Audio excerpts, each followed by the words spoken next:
US Congressman Thomas Massey is on a brief visit to South Africa. He is with this news now. Welcome, Mr. Massey. Oh, thank you for having me.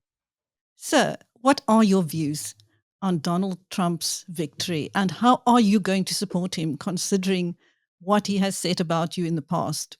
Well, we've had a bit of a rocky relationship, but I've had a conversation with him this summer, and in a conversation about 2 weeks before his election, I endorsed him wholeheartedly, and then we spoke about a week after the election. So I think we'll get along just fine. And I do believe that he has a mandate, and I told him myself, I believe your mandate it won't last long.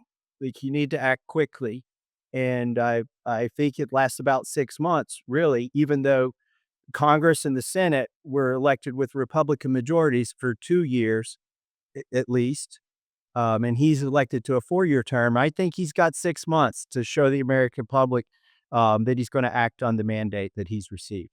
What are the key objectives of the new administration? Well, one of his signature objectives is to secure our southern border, and illegal immigration has been a problem in the United States.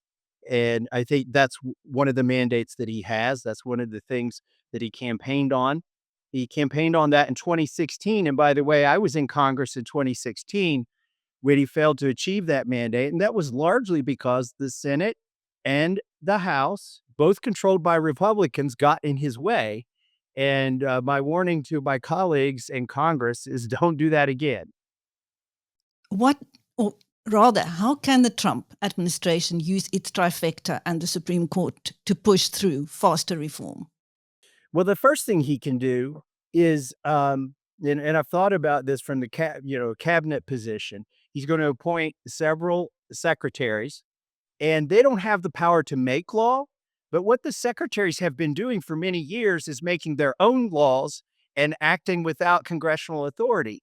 So, really, the first thing I would do if I were in the administration is to look at all of the regulations that were not authorized by Congress and to say, we're not going to enforce these anymore. These are ridiculous rules. So that's what he can do on day one. And I think he's going to have a good day one plan.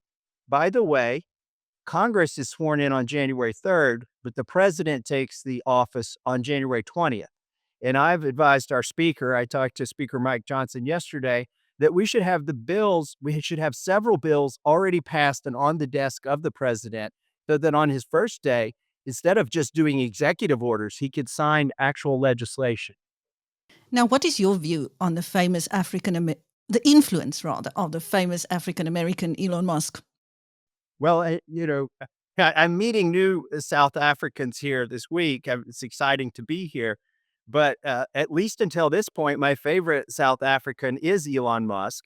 I do believe that he changed the course of history by buying Twitter, which is now renamed X, and allowing conservatives to have a voice that could go around the mainstream media in the United States.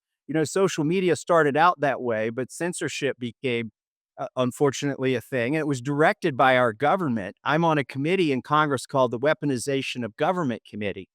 And so we've had people come and testify. In fact, we had RFK Jr. testify and Tulsi Gabbard testify in front of our committee and talk about censorship. And so I think that's been that South African's biggest contribution to history has been to allow the American people to have their First Amendment rights to free speech. Talking about South Africa, how is South Africa viewed in light of its joint military exercises with China and Russia, its refusal to acknowledge the illegality of the Russian invasion of Ukraine, its consorting with strategic opponents of the US, and the Lady R debacle being papered over? Well, I would say that in America, they're not paying that much attention to that. We definitely consider South Africa an ally of America. But I would say, though, that one thing that's caught our eye is BRICS.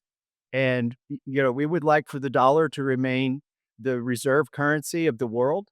And we're kind of in America shooting ourselves in the foot by sanctioning countries like Russia and forcing them away from the dollar, and then in that process, encouraging a consortium of countries of which I understand South Africa is one, to work on an alternate reserve currency. So I think really the challenges that we have in America are economic, and that's caught my eye more so than where they may be positioned on Ukraine versus Russia. In fact, my view on Ukraine versus Russia may be closer to South Africa's view. At least we shouldn't be involved. The United States should not be funding the war in Ukraine. And I have voted more than a dozen times to not fund that war in Ukraine. Meanwhile, is a goer up for debate? What's up for debate? The African Growth and Opportunity Act. Sorry, I have a hard time reading our own bills. We pass so much legislation that I'm not that aware of it. I'm sorry.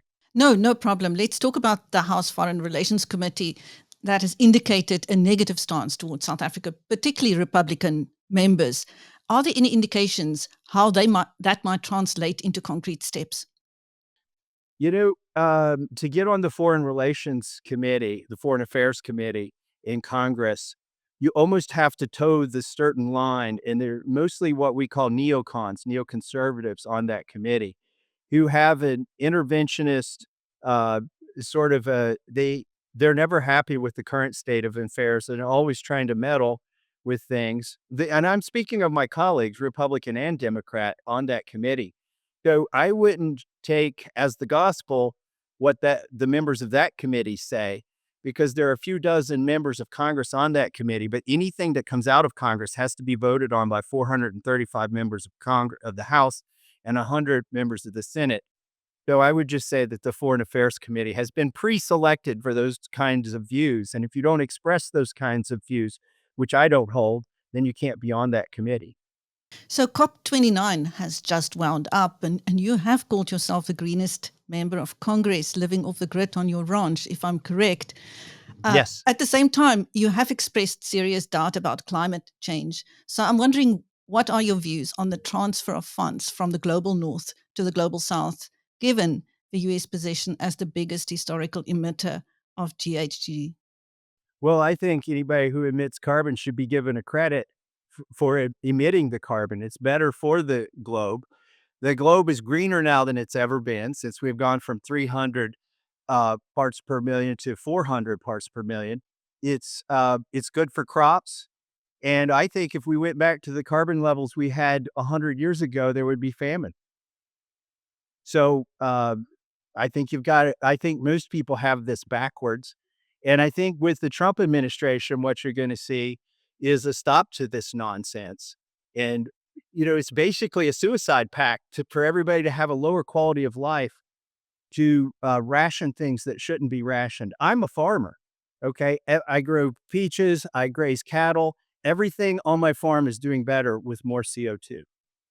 Now, I know you are on a private visit to South Africa, but are you able to share some experiences with us and tell us what you're doing here? Well, I've talked to some of the the thought leaders here, and we're trying to spread and exchange views on liberty and particularly libertarianism. I know, for instance, in the United States, we just went from having Democrats in control to having Republicans in control. And I know you've had recent elections that have sort of shifted the center of gravity here in South Africa. Um, so just meeting, exchanging ideas. Maybe I'll find some good ideas here in South Africa to take back to Congress in the United States. Thank you very much. That was US Congressman Thomas Massey speaking to Biz News during his brief visit to South Africa. I'm Christine for Biz News. Thank you, Mr. Massey. Thank you.